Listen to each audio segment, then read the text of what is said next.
ውድ ቤተሰቦቼ ተመልሼ መጥቻለሁ። ተመልሼ ስመጣ በሩትዬ ነው የመጣሁት ማለት ነው። ትላንትና በተሰራው ቪዲዮ አብዛኛው ሰው ማለት ነው መጀመሪያ ሲለምንሽ እምቢ ብለሽ አሁን ልመና መጣሽ ወይ ምናምን የምትሉ ሰዎች ማለት ነው እዚህ ጋር መብቷ ነው የእሷ ማለት ነው። ምክንያቱም አንዳንዴ ሁላችንም በሁሉም አብረሽና ሩታ በሚሰሩት ነገር በህይወታቸው ውስጥ ገብተን እኛ ካላለቀለቅን እኛ ካላሳጣን የምን ሰዎች አለን ማለት ነው። በዚሁ አጋጣሚ አላችሁ ኮሜንት ላይ አንዳንድ ነገር የምትሳደቡ የምትናገሩት ያልሆነ ቀናት ማለት ነው እንዴ! በዚህን አክል እናንተ እምነት የላችሁም እንዴ? እንግዲህ በአሁኑ ሰዓት ሁላችንም ጾም ላይ ነን አይደል? ማንኛውም ሰው ክፉ ነገር መናገር አይችልም። እናንተ ግን አላችሁ እውነት በጣም የሰገጠ የወረደ ነገር የምትሳደቡ ሰዎች ማለት ነው። በነገራችን ላይ ስድብ ለሰው ምንም እንደማይሆን ወይም ደግሞ በሰውነታችሁ ቀዶ እንደማይገባ እኔ በሩታ ትምህርት ወስጃለሁ ማለት ነው። ሩታም ሀብቴ እስካሁን እዚህ ላይ አትቀመጥም ነበረ በስድብና በአንዳንድ ነገሮች ቢሆን ማለት ነው።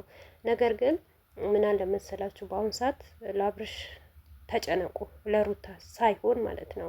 ሩታዬ ጀግና ናት፣ ጠንካራ ናት፣ ብርቱ ናት ማለት ነው። ምን ነው የተበደለችው ሁሉ ረስታ የተደረገችው ሁሉ ረስታ በቃ ይሁን ቤቴ ትዳሬ ስላለች አሁን ነው እንዴ? አንዳንዴ እንደ ራሳችሁ ሆናችሁ ለምን አታስቡም? ራሳችሁ በሩታ ቦታ ብትሆኑ ምን አይነት ውሳኔ ነበር የምትወስኑት? አሁን እኮ እዚህ ጋር አብርሽ እኮ አይደለም ትዳሩን ፈልጎ የመጣው ማለት ነው። እዚህ ጋር አብርሽ የሚኖረው ለልጁ ነው እንጂ ለሩታ አይደለም። ከዚህም በፊት ሩታን ተመለሽ፣ ቤት ግቢ፣ ቤት ልኑር፣ አብርሽ ልኑር የሚላት ለሩታ ፍላጎት ኖሮ ሳይሆን ለልጁ ሲል ነው። አሁንም ቢሆን ትላንትናም እኮ ተናገረ እኮ ከፈለግሽ ልጁን አስቀምጠሽ አንቺ መሄድ ትችያለሽ አላት እኮ። ገባችኋ? እሱ ሩታን አይፈልግም እኮ ከስር መሰረቱ ሩታን አይፈልጋትም፣ ልጁ ነው እንጂ የሚፈልገው። እና ልጁ ደግሞ የታየው ዛሬ ነው። ዛሬ እዚች ምድር ላይ ሲመጣ ወይም ሲወለድ ነው የታየው እንጂ ከዛ በፊት ልጅ መስሎ አይታየውም ነበረ። እና ከሩታና ከአብርሽ እስቲ አመዛዝኑት። ማን ነው የተበደለው? ማንስ በዳይ ነው? አብርሽ ምን ነበር የሚሰራው ከመጀመሪያ እስከ መጨረሻው ማለት ነው፣ እስካሁን ካለበት ነገር ማለት ነው። በነገራችን ላይ አብርሽ እና ሩታ ለመጨረሻ ጊዜ ትምህርት እንደምትሰጠው ነው። አሁን የአብርሽ ህይወት ነው እንጂ የሚያስፈራው የሩታ ህይወት አይደለም። ሩታ ማለት ከአሁን ወዲህ ከዛን በዛን ሰዓት ያልተሰበረችው አሁን መቼም አትሰበርም። ሩታ የምትመከረ ሴት ልጅ አይደለችም። ሁላችሁም ታውቁታላችሁ ምን ምን እንደሚሰራና ምን እንደሚደረግ። ነገር ግን አንዳንዴ ይሄን ነገር የሚደረግና የሚሰራው ነገር ከልክ በላይ ሲሆን ልባችሁ ሊሰብራችሁ ይችላል። ልባችሁ ሊያሳዝናችሁ ይችላል። ሩታ አሁን የምታሳልፈው እንደዛ ነገር ነው። ስራም ቢሆን ድራማም ቢሆን በመካከልዋ በቃ ሰለቻል። ሊሰለቻትም ሊደክማትም ይችላል። ማናችንም ይደክመናል አይደለም ሩታ፣ እኛ ራሱ አስጠላን፣ እኛ ራሱ ደከመን ማለት ነው።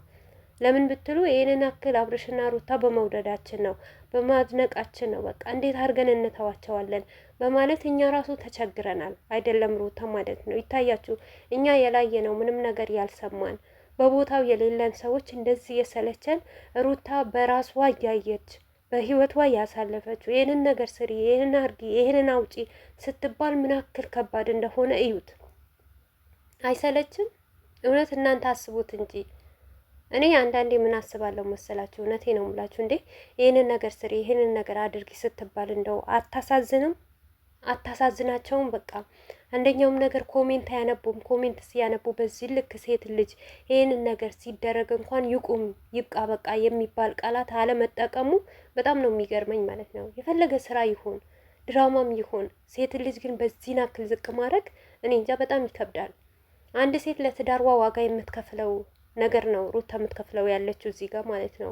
እንደ ማንኛው ሴት ትዳሩን አልፈልግም የራሱ ጉዳይ ነው፣ እኔ ለምንድን ነው ይሄንን ነገር ምሰራው፣ ለምንድን ነው ይሄንን ብተውለው ብላ ለመተው በቃ አልቻለችም። ለምን? ትዳሩን ቤቱን ስለምትፈልግ የአብርሽን የዋህነት ስለምታውቅ አብርሽን ነገ ይህንን ነገር አንዳንድ ሰው በህይወቱ የሚገቡ ሰዎች ሌላ ቦታ እንደሚጥሉትና እንደሚያረጉት ስለምታቅ ለትዳሯ ጎንበዝ ብላ ተሰድባ የምትኖር ሴት ናት። አይዟችሁ አብሽሩ ማለት ነው፣ አትጨነቁ። ምክንያቱም ሩታ የስድብ ምንም ነገር አያመጣም። ብትናገሩም ብታወጡም እስከ ዛሬ በተናገርነው በተሳደብነው አክል ሁላቸውም አብርሽም ሩታም ቢሆን የሆነ ነገር ይሆኑ ነበር። ነገር ግን ምንም ነገር አይሆኑም ማለት ነው። የስራ ሰዎች ናቸው። ኦኬ ይሰራሉ። ሰውን ያሰራሉ። ነገር ግን ሲበዛም ደግሞ በጣም ይመራል። አንዳንዴ ሁላችሁ ቢሰሩም ቢያረጉም ሰውንም ቢደግፉ፣ ነገር ግን ሩታ በዚህ ናክል መሆን የለባትም። አሁን ቻናሏን ትታ የራሷን ዩቱብ መልቀቅ እንደ በፊት ትታ አሁን በቃ ምክንያቱም ኦዲንስ ሁሉ ለምን በቤትሽ አትለቂም ቪዲዮ ለምን አትሰሪም ለምንድነው በሰው ቤት ሂደሽ ምትነግጂው ስለተባለ በዚህ ነገር መረዳት ራሱ ትችላላችሁ። በቃ ለሩታ ምንም አይነት ነገር ውሳኔ ለመወሰንና ምንም አይነት ነገር ለማድረግ አቅም እንደሌላት በዚህ ነገር ማወቅ ትችላላችሁ። ምክንያቱም እየተሰደበች እየተረገጠች እየተረገመች ራሱ በሱ ቻናል ነው የምትመጣው። ያው ቻናሉ የሁለታቸውም ነው።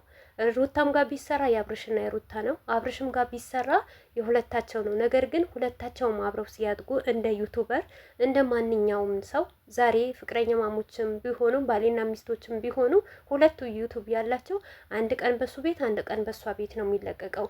ነገር ግን የሩታ ምንም አይነት ውሳኔ ላለመወሰንና ከሱ አላፍትና አለመውጣት በዚህ ብቻ መረዳት ትችላላችሁ። ምክንያቱም ምን አለ መሰላችሁ የሩታ ኦዲየንሶች አብዛኛው ነይ በዩቱብሽ ሁሉም 300 ኬ እንድትገባ ነው በጉጉት ያለው።